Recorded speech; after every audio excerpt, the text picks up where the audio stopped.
എല്ലാവർക്കും നമസ്കാരം. ഇന്ന് നമ്മൾ നോക്കാൻ പോകുന്നത് വിജയ് മിൽട്ടൻ്റെ സംവിധാനത്തിൽ വന്ന മഴയിൽ പിടിക്കാതെ മനിതൻ എന്ന സിനിമയെക്കുറിച്ചാണ്.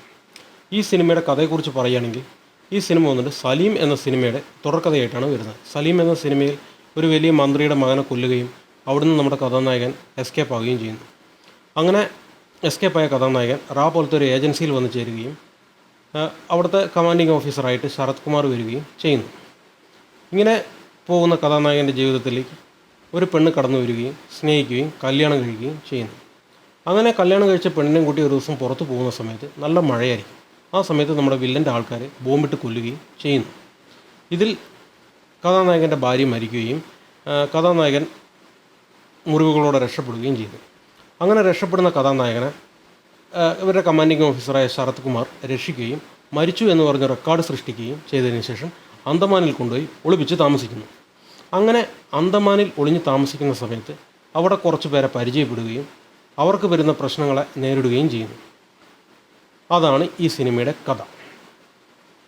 സിനിമയുടെ മോറൽ എന്താണെന്ന് വെച്ച് കഴിഞ്ഞാൽ നന്മ ചെയ്യുന്നവൻ ജയിക്കുകയും തിന്മ ചെയ്യുന്നവൻ നശിക്കുകയും ചെയ്യും എന്നതാണ്.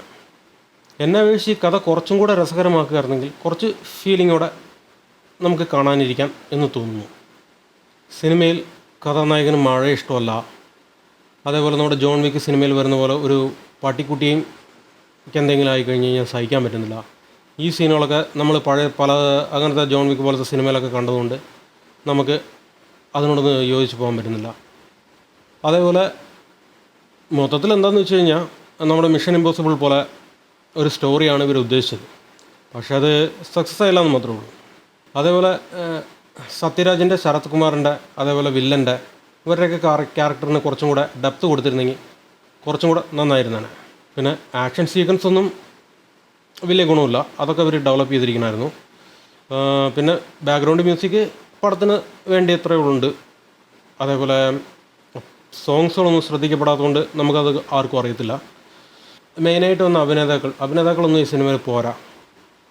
ശരിക്കും പറഞ്ഞു കഴിഞ്ഞാൽ ശരണ്യ പൊൻവണ്ണൻ എന്നൊരു ക്യാരക്ടറും ശരണ്യ പൊൻവണ്ണൻ്റെ മകനായിട്ട് വരുന്നൊരു ക്യാരക്ടറും അവർ രണ്ടുപേരെയും ഒഴിച്ചു കഴിഞ്ഞാൽ ബാക്കിയൊക്കെ കൊളായിരുന്നു. എന്താ ചെയ്യുക, തമിഴ് സിനിമയിൽ ഒരു മിഷൻ ഇമ്പോസിബിൾ എടുക്കാമെന്ന് വിചാരിച്ചിട്ട് ചെയ്ത് നോക്കിയതാണ്, ആകെ കൊളായി. മൊത്തത്തിൽ സിനിമയുടെ കഥയെക്കുറിച്ച് പറയുകയാണെങ്കിൽ എങ്ങനെയുണ്ടെന്ന് ചോദിച്ചു കഴിഞ്ഞാൽ നന്നായിട്ടില്ല. ശരി എന്നാൽ.